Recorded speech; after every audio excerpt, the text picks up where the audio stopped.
Hello there, you're watching the press preview, our first look at what's on the front pages as they arrive. Over the next half an hour, we're going to be chatting through the headlines with the Spectator's economics correspondent Kate Andrews and the New Statesman's political editor Stephen Bush. Welcome to you both. So let's take a look at what's making those front pages. And the Telegraph leads on fears within the royal household that the Duke and Duchess of Sussex could go public with damaging accusations about the family if they don't get what they want. That story is also on the front of the Mirror, with the Queen said to be concerned that Meghan could give a frank media interview about life inside the royal household.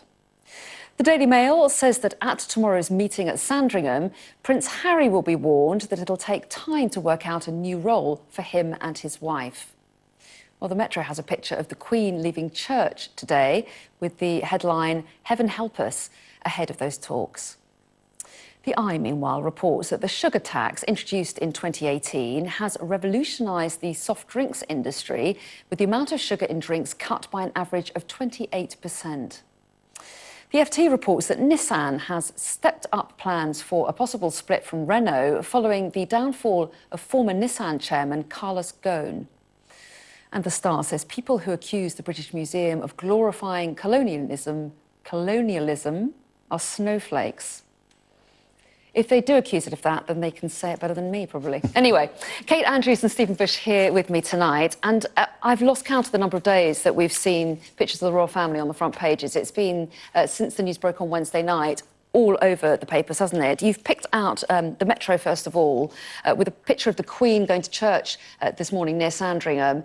"Heaven help us" is the headline. This ahead of what's been described as crisis talks tomorrow to try and thrash out a new role for Harry and Meghan. Yes, there's been so much developing news on this story and what many are calling an unprecedented meeting in the Queen's Norfolk estate tomorrow is happening with the Queen, Prince Charles, Prince William, Prince Harry, and it's thought that Meghan will join, but only via telephone because she's back in Canada. Every paper, well, not every paper, but many of the papers have either led with this photo of the Queen today, which they're describing as somber in tone, but of course it's just one still. And then many of the papers also have them on the inside pages, you know, describing what is really a remarkable moment that it was thought the royal family did not have a big heads up on before Harry and Meghan made this, you know, really quite big public statement about their plans to step back from family duties. And it's also thought that, you know, the reason this is crisis comms really is that the palace wants to get this under control and they want the conversations happening internally, not on the front pages of newspapers, certainly not in a sit-down interview, which the Telegraph is teasing might even be a possibility for Harry and Meghan, because a lot of this news has come out really just moments before the royal family knew, and that is not obviously how they want to be handling the situation. No, that's right. And on the agenda, there are a huge number of questions, aren't there? You know, whether or not Harry and Meghan will keep their royal titles, how much commercialism might be allowed by them, how much money they should get from the royal family, i.e. from the public. All sorts of questions really to be thrashed out. It's not a simple question, is it? Yeah, I mean, I think the slightly strange thing to me as someone who, I'll be honest, does not follow royal stories that closely and has not followed this story that avidly. I, to be honest, find it a little bit odd that the sixth in line to the throne wouldn't be financially independent anyway.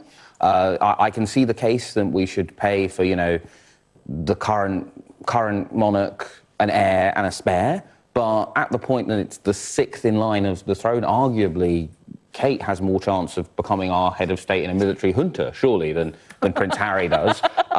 It's small then. So small, but I think probably larger than Prince Harry. And so just the whole thing feels a bit weird. And I don't really understand how it can be a problem for them to make money, which will, of course, slightly leverage their title. When, I mean, I really like Duchy Originals, you know, the nice little food range that Prince Charles does. But of course, other biscuits are available, of course. I really like them. But what got them their start? Well, it is the name of the royal family and that brand, and it kind of feels to me that every penny that Prince Charles makes selling me a nice biscuit is a penny that isn't coming out of my tax at the end of the day. So I kind of think fair enough. Well, yes, and this does seem to play into this idea that we've heard about Prince Charles, for example, talking about a slimmed-down monarchy in future, and you know, is this just Prince Harry saying, well, this is how I see that panning out? And in some ways, there could be agreement within the royal family that is the future direction that it should take? I think this could certainly be a point of agreement. I mean, Charles is calling for it. Stephen's calling for it.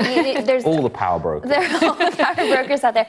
Do you seem to think, and I think it's perfectly reasonable that anybody who is born into this life should have some mechanism to opt out and to be able to step away and live a relatively normal life and certainly be financially independent.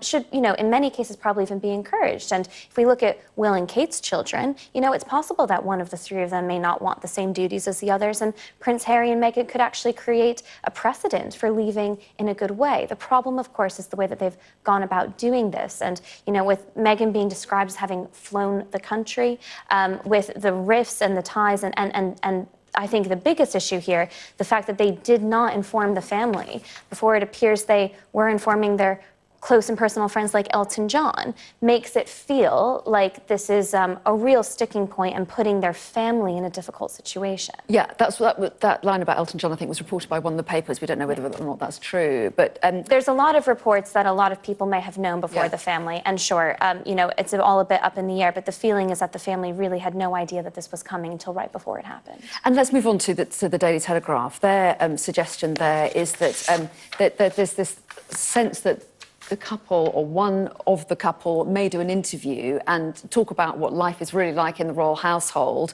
and that may happen if they don't get what they want out of this deal. Yeah, and they're concerned that this interview will contain accusations about racism and sexism, and this will be uncomfortable viewing for the palace. This has been essentially hinted in an interview, in remarks by Tom Bradby, the ITV journalist, who is known to be very close to Prince Harry. So in the same way that I guess that we would say when, say, Katie Balls, who's known to be very well connected to what goes on in Boris Johnson's Downing Street, we go, oh, that feels pretty accurate. He's basically like that for Prince Harry, and he's saying, look, doesn't get his way, there may be a difficult interview for the palace. So the palace is worried that will mean that they have to concede in terms of what he wants out of this new future relationship with the rest of the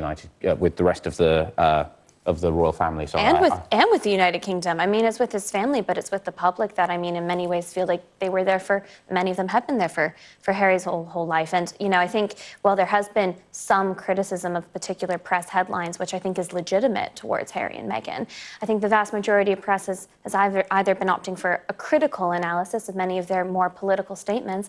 I think a lot of the public want to be behind them and maybe feel like they're leaving them behind. So it's a very emotional moment in which, tens of millions of pounds are going to be negotiated, titles, ability to do commercial ventures, where they live, how they live, whether or not they pay tax. These big issues for the royal family, but you're debating it with your grandmother, and your father and your brother, and that is the difficult dynamic here. Well, yes, and let's take a look at the front page of the Daily Mail, because their headline is "Not so fast, Harry." That everyone's deciding that they know how the Queen feels, or they seem to, as far as the headlines are concerned. But it does reflect, doesn't it, that, as you were saying, that although this has, a great deal of public interest, a lot of the public are interested in this, and will feel that it's important, but at the heart of it is a kind of a rather sad family drama.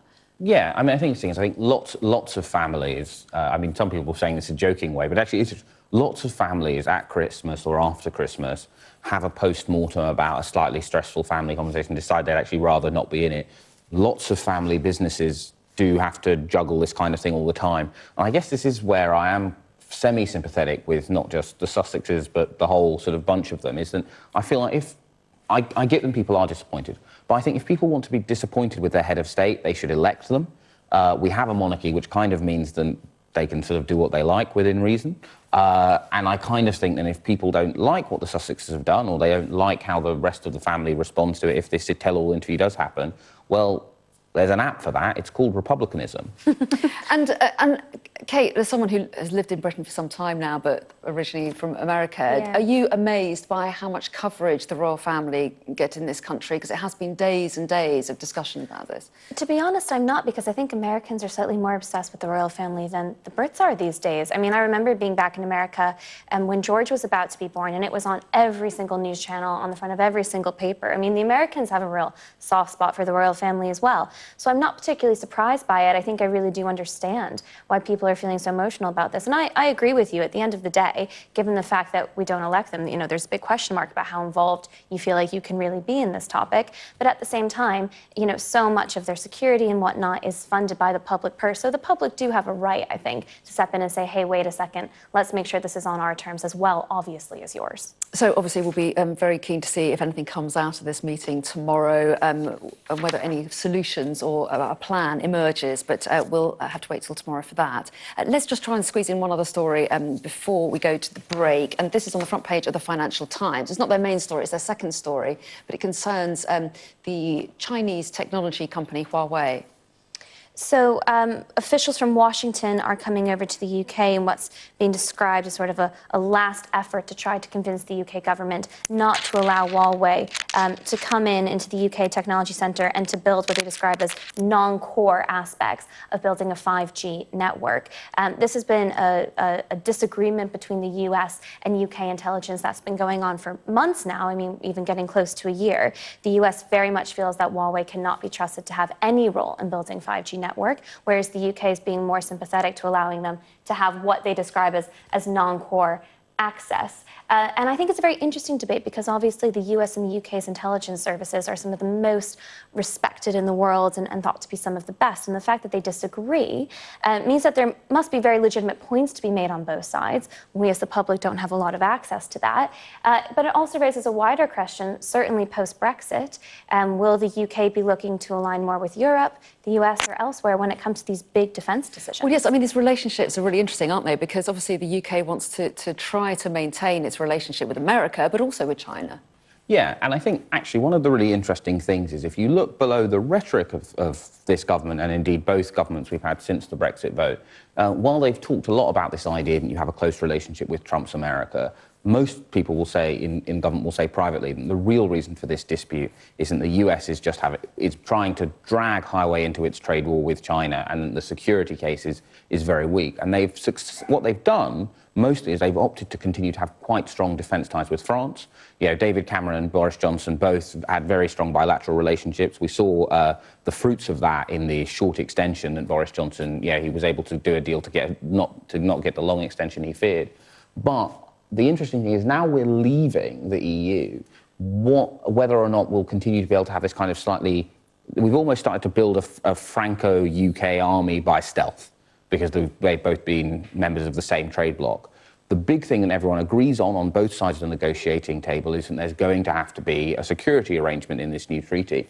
And this, coupled with the Huawei story, I think is going to be the big policy story of the next stage of Brexit is finally we're going to actually have to get down on paper this sort of very quiet revolution in how we do our defence policy. OK, we are going to pause right there.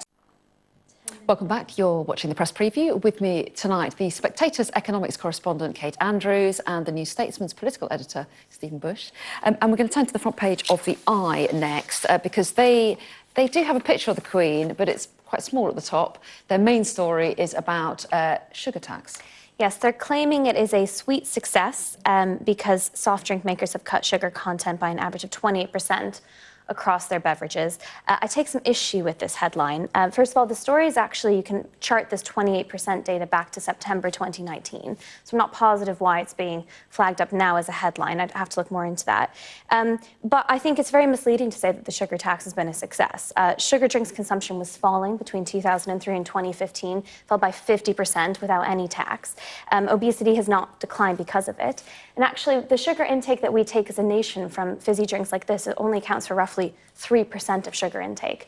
So the idea that the sugar tax has been a success in any meaningful way in terms of improving our health is just not the case. And that would ring true with the evidence we've seen around the world when it comes to a sugar tax. And I think promoting policies like this that are regressive and tax poor people in a worse way and affect poor people in a more severe way than it does wealthy people is a mistake. I don't think that this is the future of healthy eating or drinking. And it's difficult because we've literally got 3 bullet points there on the front page, haven't we, Stephen? But it does say that Oxford University, a study credits the government levy with revolutionising the industry. And we have heard a lot about how bad sugar is for you. So if it is making some difference in people's habits, is that a good thing? Well, so the government's done a variety of things to cut down on sugar consumption. One is their use of their nudge unit, which basically kind of does adverts going, oh, maybe you should watch that sugar. And so the study overall says, OK, well, look, there's been an overall drop in the use of sugar, and this is likely a factor. I think, sugar consumption is bad for people's health. I do have concerns about taxes that do overwhelmingly target the poorest in society, as the sugar tax does. I think it's quite striking that we have a government that is very willing to tax sugar, something which harms the person who uses it, but has been very reluctant to do any kind of even policy guidance about the climate responsible amount of beef that we all ought to eat every month, which affects everybody. And surprise, surprise, more affluent people would be affected by the government saying, I'm not saying they should tax it more. Even the government going, look, here's a responsible amount of meat to eat, that would affect people who perhaps don't have an ear around the cabinet table. I am a bit uneasy about this type of tax, but it does seem like it has contributed to something worthwhile, which is an overall fall in the amount of sugar being consumed. I just think it's important to highlight that the trend happened long before the tax, and now we have a tax that is disproportionately affecting the poorest. OK, let's move on finally to, this is inside the Mail, but I suspect there'll be other coverage as well. This is about the return of Love Island on ITV2, I think it is, tonight. Though I'm sure everyone was still watching Sky News and not Love Island. And here's an article about its return and now a winter edition. Yeah, I mean, Summer one. I wouldn't necessarily say myself, but some people are extremely excited about the return. And it's not just a return, this is the first winter edition of Love Island, which I believe is based in South Africa. I can't really speak to the content of tonight's program, and I won't want to give away any spoilers, but I'm sure once I go home at midnight and watch the recording, I'll have a lot more to say about the contestants. But you know what? I just think it's going to cheer up everybody's January in the same way that it just makes summer a little bit better. It's good fun to watch. A little bit of sunshine and gossip, is that Is it your cup of tea? favourite show, Stephen? I don't watch it because I can't get ITV Player to work on my PS4. I'm not convinced this is the reason. But a lot of people in the office seem to like it, so I'm looking forward to doing a lot of nodding and like, yes, Maura. I hope that she does well. Maura, that was last Maura, season. but okay, I can text you in the morning some updates, clever things to say. Yeah, it would be good if I had enough Okay. things and I could just be like, that. Start a Love Island newsletter. OK, lots of nodding at the water cooler. OK.